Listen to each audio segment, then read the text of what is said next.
السلام علیکم ورحمۃ اللہ وبرکاتہ نحمده ونصلی علی رسولہ الکریم رب اشرح لی صدری ویسر لی امری واحلل عقدۃ من لسانی یفقهوا قولی رب زدنا علما اللهم انا نسألك علما نافعا ورزقا واسعا وقلبا شاکرا ولسانا ذاکرا وعملا متقبلا آمین یا رب العالمین۔ تفسیر سورۃ فاطر، آیت نمبر 27 سے 35 تک۔ اعوذ باللہ من الشیطان الرجیم۔ ألم تر أن الله أنزل من السماء ماء فأخرجنا به ثمرات مختلفا ألوانها ومن الجبال جدد بيض وحمر مختلف ألوانها وغرابيب سود۔ کیا آپ نے نہیں دیکھا کہ بلا شبہ اللہ تعالیٰ نے آسمان سے پانی نازل کیا، پھر ہم نے اس کے ذریعے سے ایسے پھل نکالے جن کے رنگ مختلف ہیں، اور پہاڑوں میں سفید اور سرخ گھاٹیاں ہیں، ان کے رنگ مختلف ہیں اور بہت گہری سیاہ بھی۔ وَمِنَ النَّاسِ وَالدَّوَابِّ وَالْأَنْعَامِ مُخْتَلِفٌ أَلْوَانُهُ كَذَلِكَ إِنَّمَا يَخْشَى اللَّهَ مِنْ عِبَادِهِ الْعُلَمَاءُ إِنَّ اللَّهَ عَزِيزٌ غَفُورٌ۔ اور اسی طرح انسانوں اور جانوروں اور چوپایوں میں سے بھی ایسے ہیں کہ ان کے رنگ مختلف ہیں، پس اللہ سے اس کے بندوں میں سے صرف علماء ہی ڈرتے ہیں۔ بلا شبہ اللہ تعالیٰ نہایت غالب اور بہت ہی بخشنے والا ہے۔ اللہ تبارک و تعالیٰ نے اپنے کمال قدرت کو بیان کرتے ہوئے فرمایا ہے ان آیتوں میں کہ وہ ایک ہی چیز سے مختلف اور متنوع قسم کی اشیاء کو پیدا فرماتا ہے، اور وہ چیز پانی ہے جسے وہ آسمان سے نازل فرماتا ہے، اور وہ اس کے ساتھ پیلے، سرخ، سبز اور دیگر مختلف رنگوں کے پھل پیدا فرماتا ہے۔ جیسا کہ روزانہ ہم مشاہدہ کرتے ہیں، دیکھتے ہیں کہ ایک ہی پانی سے پیدا ہونے والے ان پھلوں کے رنگ، ذائقے اور خوشبوئیں ایک دوسرے سے کتنے مختلف ہیں۔ جیسا کہ اللہ رب العالمین دوسری آیت میں سورۃ الرعد میں بھی فرماتے ہیں، اور زمین میں کئی طرح کے ٹکڑے ہیں ایک دوسرے سے ملے ہوئے، اور انگوروں کے باغات اور کھیتیاں اور کھجور کے درخت، بعض کی بہت سی شاخیں ہیں اور بعض کی اتنی شاخیں نہیں ہیں۔ پانی سب کو ایک ہی ملتا ہے، سبحان اللہ، اور ہم بعض پھلوں کو بعض پر لذت میں فضیلت دے دیتے ہیں۔ دیکھتے ہیں کوئی پھل کتنا میٹھا ہے اور کوئی پھل تھوڑا میٹھا ہے، اور اس میں سمجھنے والوں کے لیے اللہ تعالیٰ فرماتا ہے، اس میں سمجھنے والوں کے لیے بہت سی نشانیاں ہیں۔ اللہ اکبر۔ اللہ تبارک و تعالیٰ نے فرمایا وَمِنَ الْجِبَالِ جُدَدٌ بِيضٌ وَحُمْرٌ مُخْتَلِفٌ أَلْوَانُهَا، اور پہاڑوں میں طرح طرح کی سفید اور سرخ دھاریاں ہیں جن کے رنگ بھی مختلف ہیں، یعنی اسی طرح اس نے پہاڑ بھی مختلف رنگوں کے پیدا فرمائے ہیں۔ جیسا کہ ہم دیکھتے ہیں کہ ان میں سے بعض سفید ہیں، بعض سرخ ہیں، اور بعض میں مختلف رنگوں کے قطعات ہیں۔ جددن جدہ کی جمع ہے۔ ابن عباس فرماتے ہیں کہ جدت کے معنی دھاریاں ہیں، اور بعض کالے سیاہ ہیں۔ اکرمہ کہتے ہیں کہ غرابیب ان پہاڑوں کو کہتے ہیں جو لمبے سیاہ ہوں۔ ابن جریر کہتے ہیں کہ عرب جب کسی چیز کے بارے میں یہ کہنا چاہیں کہ وہ کالی سیاہ ہے تو اس کے لیے وہ اسود و غریب کے الفاظ استعمال کرتے ہیں۔ ارشاد باری تعالیٰ ہے وَمِنَ النَّاسِ وَالدَّوَابِّ وَالْأَنْعَامِ مُخْتَلِفٌ أَلْوَانُهُ كَذَلِكَ، اور انسانوں اور جانوروں اور چوپاؤں کے بھی اسی طرح مختلف قسم کے رنگ ہیں، یعنی اسی طرح انسانوں اور جانوروں کے بھی مختلف طرح کے رنگ ہیں۔ دواب ان سب جانوروں کو کہتے ہیں جو اپنے پاؤں پر چلیں، اور انعام چوپایوں کو کہتے ہیں۔ یہ گویا خاص کے عام پر عطف کے باب سے ہے۔ مقصود یہ ہے کہ انسانوں، جانوروں اور چوپایوں کے بھی مختلف رنگ ہیں۔ آج ہم دیکھتے ہیں انسانوں کے بھی، سبحان اللہ، جو سوڈان کی طرف کے رہنے والے ہیں وہ کتنے کالے ہیں، بے حد کالا ہے ان کا رنگ، لیکن جو جنوبی روس کی طرف کے ہیں، مغرب کی طرف کے ہیں، اور اتراک کی طرف سے ہیں وہ کتنے سفید ہیں، اور عرب جو ہیں وہ ان دونوں کے بین بین ہیں، یعنی ان دونوں کے درمیان کے ہیں، جبکہ ہندوستان کے لوگ ان سے بھی کم سفید ہیں۔ اسی وجہ سے اللہ تبارک و تعالیٰ نے فرمایا وَاخْتِلَافُ أَلْسِنَتِكُمْ وَأَلْوَانِكُمْ إِنَّ فِي ذَلِكَ لَآيَاتٍ لِلْعَالِمِينَ۔ سورۃ روم۔ تمہاری زبانوں اور رنگوں کا جدا جدا ہونا بے شک اہل دانش کے لیے، عقل مندوں کے لیے اس میں بہت سی نشانیاں ہیں۔ اسی طرح جانور اور چوپائے بھی مختلف رنگوں کے ہیں، حتیٰ کہ ایک جنس یا ایک نوع کے جانوروں کے رنگ بھی مختلف ہیں، بلکہ بسا اوقات ایک ہی جانور میں بھی مختلف رنگ ہوتے ہیں۔ سبحان اللہ، فتبارک اللہ احسن الخالقین۔ اسی لیے ان سب باتوں کو بیان کرنے کے بعد اللہ تعالیٰ فرماتے ہیں انما یخشی اللہ من عبادہ العلماء، اللہ سے تو اس کے بندوں میں سے صرف وہی ڈرتے ہیں جو صاحب علم ہیں، یعنی جس طرح اس سے ڈرنے کا حق ہے یہ قدر شناس علماء ہی اس سے ڈرتے ہیں، کیونکہ جس قدر اس عظیم و قدیر اور علیم ذات جو صفات کمال سے موصوف اور اسماء حسنہ کے ساتھ ملوث ہے، اس کی معرفت اسماء حسنہ کے ساتھ ہے، جب تک کہ اس رب العالمین کی معرفت حاصل ہوگی، اس کے بارے میں زیادہ علم حاصل ہوگا، اسی قدر دل میں اس کی خشیت بھی زیادہ ہوگی۔ جتنی اللہ تعالیٰ کی معرفت حاصل ہوگی، اس کے بارے میں جتنا جس کو علم ہوگا، اسی قدر دل میں اس کی خشیت بھی ہوگی۔ علی بن ابو طلحہ نے ابن عباس رضی اللہ عنہما سے اس آیت کریمہ کی تفسیر میں روایت کیا ہے کہ اس سے مراد وہ لوگ ہیں جو یہ جانتے ہیں کہ اللہ تعالیٰ ہر چیز پر قادر ہے۔ ابن عباس رضی اللہ عنہما سے یہ بھی روایت ہے کہ اللہ تعالیٰ کے بندوں میں سے عالم وہ ہے جو اس کا کسی کو شریک نہ بنائے، اس کے حلال کو حلال اور حرام کو حرام سمجھے، اس کی وصیت کو یاد رکھے اور اسے یقین ہو کہ وہ اپنے رب سے ملنے والا ہے جو اس سے اس کے تمام اعمال کا حساب لے گا۔ سعید بن جبیر کا قول ہے کہ خشیت سے مراد وہ جذبہ ہے جو تمہارے اور اللہ تعالیٰ کی نافرمانی کرنے کے درمیان حائل ہو جاتا ہے۔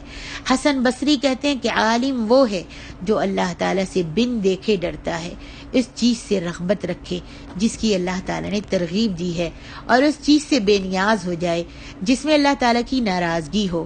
پھر امام حسن بصری رحمہ اللہ نے اس آیت کریمہ کی تلاوت فرمائی انما یخشی اللہ من عبادہ العلماء ان اللہ عزیز غفور، اللہ سے تو اس کے بندوں میں سے صرف وہی ڈرتے ہیں جو صاحب علم ہیں، بے شک اللہ تعالیٰ غالب اور بڑا ہی بخشنے والا ہے۔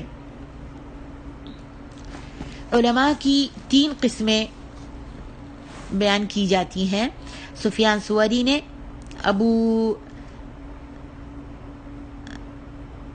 ابو حیان تیمی سے اور انہوں نے ایک شخص سے روایت کیا ہے کہ کہا جاتا ہے کہ علماء کی 3 قسمیں ہیں۔ عالم نمبر 1 عالم باللہ بھی ہو اور عالم بامر اللہ بھی۔ نمبر 2 عالم باللہ تو ہو مگر عالم بامر اللہ نہ ہو، اور نمبر 3 عالم بامر اللہ تو ہو مگر عالم باللہ نہ ہو۔ عالم باللہ اور عالم بامر اللہ سے مراد وہ عالم ہے جو اللہ تعالیٰ سے ڈرتا اور حدود و فرائض کو جانتا ہو، جو عالم باللہ تو ہو مگر عالم بامر اللہ نہ ہو، تو اس سے مراد وہ ہے جو اللہ سے تو ڈرتا ہو مگر حدود و فرائض کو نہ جانتا ہو، اور جو عالم بامر اللہ تو ہو مگر عالم باللہ نہ ہو تو اس سے مراد وہ عالم ہے جو حدود و فرائض کو تو جانتا ہو مگر اللہ تعالیٰ سے نہ ڈرتا ہو۔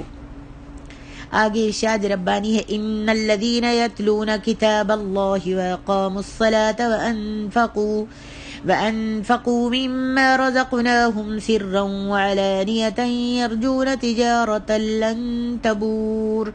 بلا شبہ جو لوگ اللہ کی کتاب پڑھتے اور نماز قائم کرتے ہیں اور جو کچھ ہم نے ان کو دیا ہے اس میں سے پوشیدہ اور اعلانیہ خرچ کرتے ہیں، وہ ایسی تجارت کی امید رکھتے ہیں جو ہرگز تباہ نہیں ہوگی۔ لیوفیہم اجورہم ویزیدہم من فضلہ انہ غفور شکور، تاکہ وہ اللہ انہیں اس کے اجر پورے دے اور انہیں اپنے فضل سے زیادہ دے، بے شک وہ بہت بخشنے والا نہایت ہی قدردان ہے۔ اللہ تعالیٰ نے اپنے ان مومن بندوں کے بارے میں فرمایا ہے جو اس کی کتاب کی تلاوت کرتے ہیں، اس پر ایمان رکھتے ہیں، اس کے مطابق عمل کرتے ہوئے نماز قائم کرتے ہیں، اور رات دن کے مشروع اوقات میں خفیہ اور اعلانیہ طور پر اللہ تعالیٰ کے دیے ہوئے رزق سے خرچ کرتے ہیں۔ یرجون تجارت لن تبور، وہ اس تجارت کے فائدے کے امیدوار ہیں جو کبھی تباہ نہیں ہوگی، یعنی وہ اللہ تعالیٰ سے ثواب کے امیدوار ہیں جو انہیں یقیناً حاصل ہو کے رہے گا۔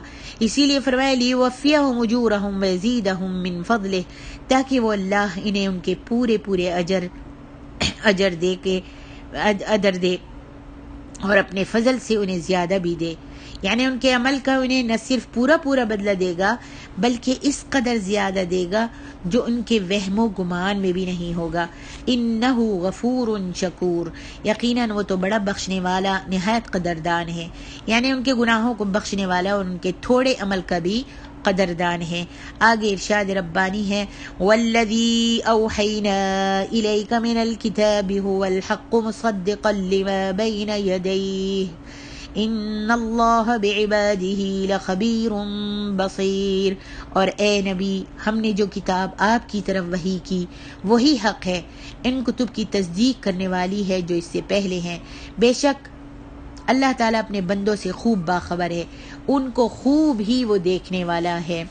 اللہ تعالیٰ نے فرمایا ہے والذی اوحینا الیک من الکتاب، اور وہ کتاب جو ہم نے آپ کی طرف بھیجی ہے، یعنی اے محمد صلی اللہ علیہ وسلم جو قرآن ہم نے آپ کی طرف نازل کیا ہے، هو الحق مصدقا لما بین یدی، وہی حق ہے، اس کی تصدیق کرتی ہے، وہی حق ہے ان کی تصدیق کرتی ہے جو اس سے پہلے تھیں، یعنی سابقہ کتابوں کی تصدیق کرتی ہے، جیسا کہ سابقہ کتابوں میں بھی اس کا ذکر ہے، لہٰذا اس میں کوئی شک نہیں کہ یہ کتاب اللہ رب العالمین کی نازل کردہ ہے۔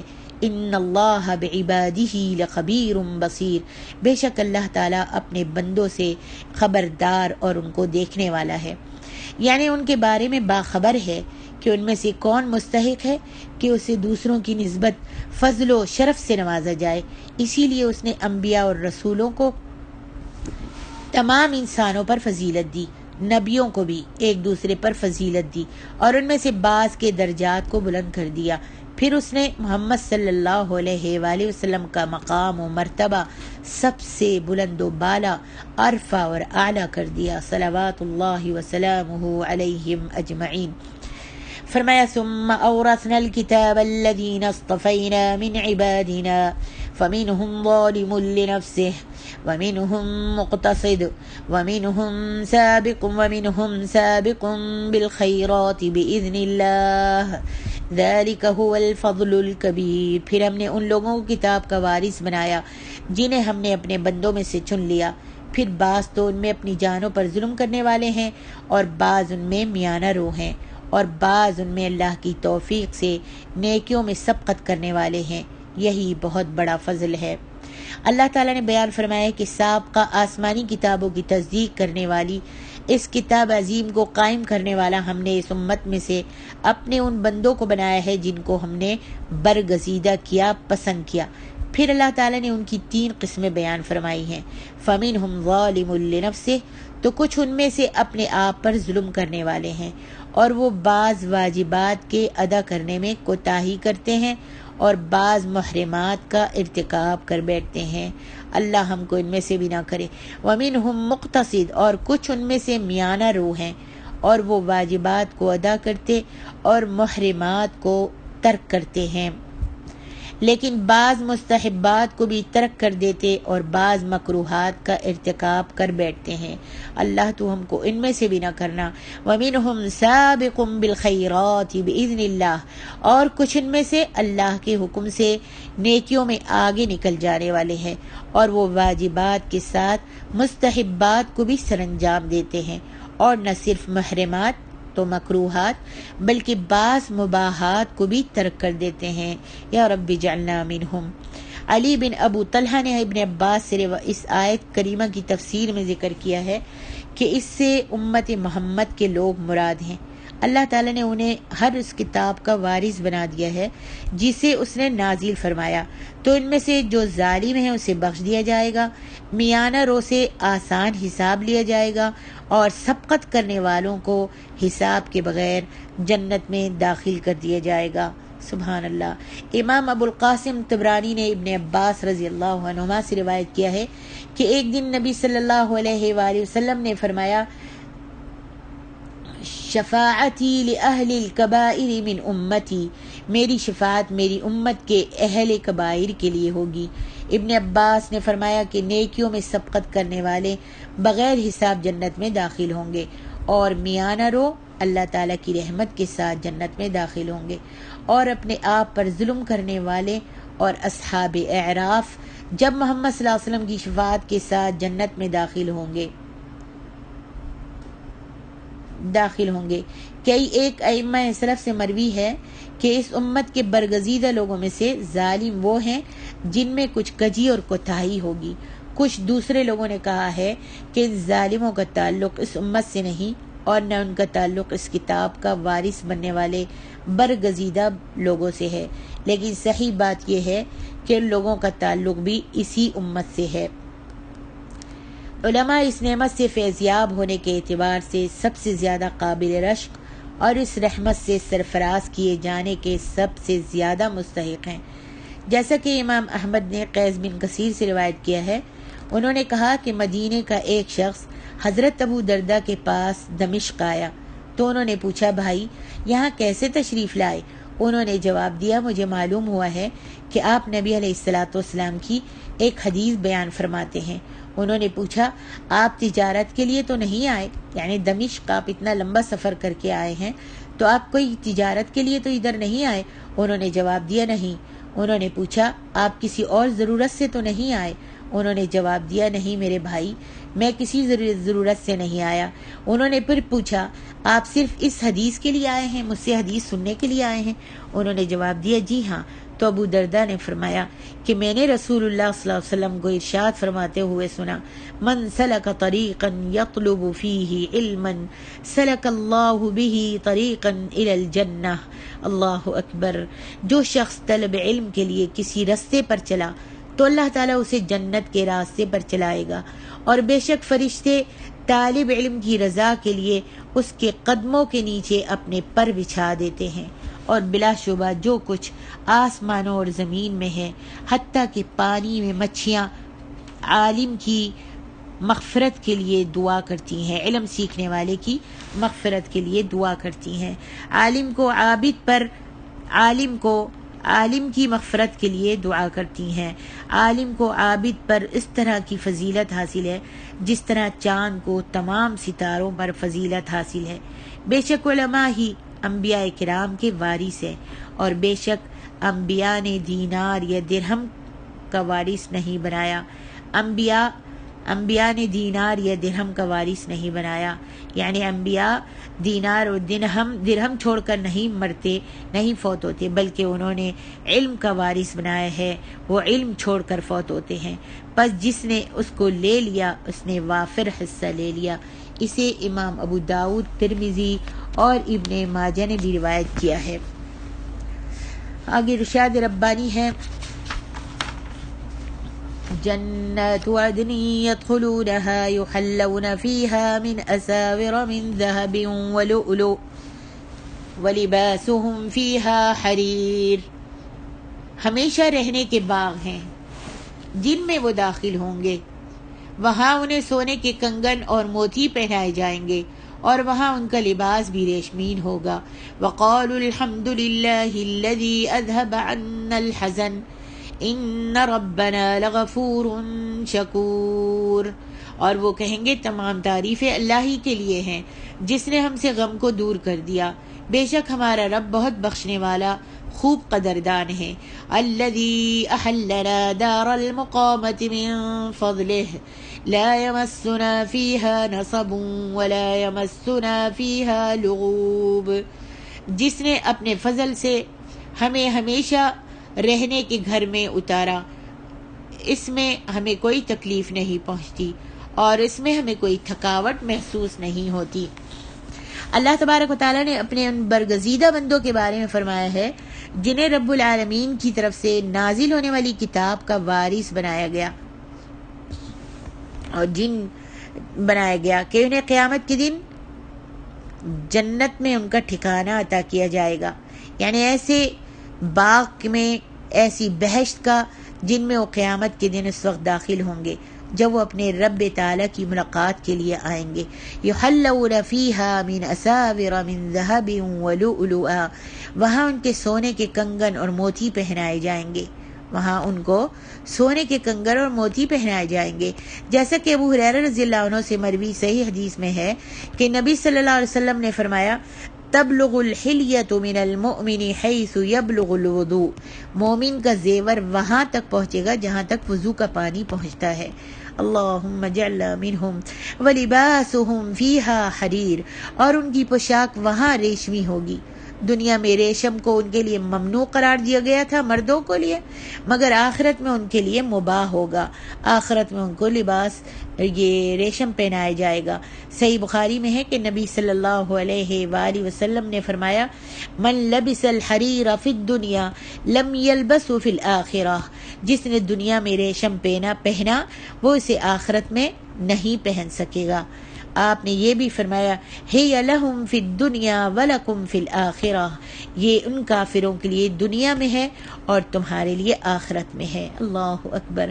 وقالوا الحمد للہ الذی اذهب عنا الحزن، اور وہ کہیں گے تمام تعریفیں اس اللہ کے لیے ہے جس نے ہم سے غم کو دور کر دیا۔ قابل احتراز و اجتناب چیز سے ڈرنے کو حزن کہتے ہیں، یعنی اللہ تعالیٰ نے دنیا اور آخرت کے ان تمام غموں اور فکروں کو دور کر دیا جن سے ہم ڈرتے اور خوف کھاتے تھے۔ اللہ اکبر۔ ابن عباس رضی اللہ عنہما اور دیگر کئی اہل علم نے فرمایا ہے کہ اللہ تعالیٰ ان کے کثیر گناہوں کو معاف فرما دے گا اور ان کی تھوڑی نیکیوں کی بھی قدردانی فرمائے گا۔ الذی احلنا دار المقامۃ من فضلہ، جس نے ہم کو اپنے فضل سے ہمیشہ رہنے کے گھر میں اتار دیا۔ وہ کہیں گے کہ سب تعریفیں اس اللہ کے لیے ہیں جس نے اپنے فضل و کرم اور اپنی رحمت سے ہمیں یہ مقام، یہ مرتبہ عطا فرمایا ہے، ورنہ ہمارے اعمال تو ایسے نہیں تھے کہ ہم اس مقام کو حاصل کر سکتے۔ جیسا کہ صحیح بخاری میں ہے کہ نبی علیہ الصلوۃ والسلام نے فرمایا تم میں سے کسی کو بھی اس کا عمل جنت میں ہرگز داخل نہیں کرے گا۔ صحابہ نے عرض کی اے اللہ کے رسول، کیا آپ کا عمل بھی آپ کو جنت میں داخل نہیں کر سکے گا؟ فرمایا میں بھی نہیں، الا یہ کہ اللہ تعالیٰ اپنی رحمت اور اپنے فضل کے ساتھ مجھ کو ڈھانپ لے۔ یعنی جو بھی جنت میں داخل ہوگا وہ اپنے اعمالوں کی وجہ سے نہیں بلکہ اللہ رب العالمین کا جس پر فضل آ جائے گا، فضل پڑ جائے گا، رحمت کی نظر پڑ جائے گی، اللہ تعالیٰ اپنے فضل سے اس کو جنت میں داخل کر دے گا۔ اللہ ہم سب کو جنت الفردوس میں اعلیٰ مقام عطا فرما دینا، جنت میں داخلہ نصیب فرما دینا اپنے فضل و کرم سے۔ لا یمسنا فیہا نصب ولا یمسنا فیہا لغوب، یہاں نہ تو ہمیں رنج پہنچے گا اور نہ ہمیں تھکان ہی ہوگی، یعنی جنتی کہیں گے اب الحمدللہ اللہ تیرے لیے ساری تعریفیں ہیں کہ تو نے ہماری آنکھوں کو ٹھنڈا کر دیا، ہم کو اس جنت کا مالک بنا دیا، اب ہم کو یہاں نہ کوئی رنج پہنچے گا نہ ہمیں تھکان ہی ہوگی، بلکہ یہاں تو ہم کو کوئی تکلیف اور تھکان بھی نہیں ہوگی۔ نصب اور لغوب میں سے ہر ایک تھکاوٹ کے معنی میں استعمال ہوتا ہے۔ دونوں کی نفی سے مقصود یہ ہے کہ اہل جنت کو نہ تو بدنوں کی، ان کے جسموں کی تھکاوٹ محسوس ہوگی اور نہ ان کی روحوں کی۔ اللہ عالم، وہ چونکہ دنیا میں اپنے بدنوں کو، اپنے جسم کو اللہ کی عبادت میں تھکاتے تھے، اس لیے جنت میں داخل ہونے کے ساتھ ہی ان سے تکلیف جو ہے، وہ تھکاوٹ جو ہے وہ دور ہو جائے گی اور وہ دائمی اور ابدی راحت میں ہوں گے۔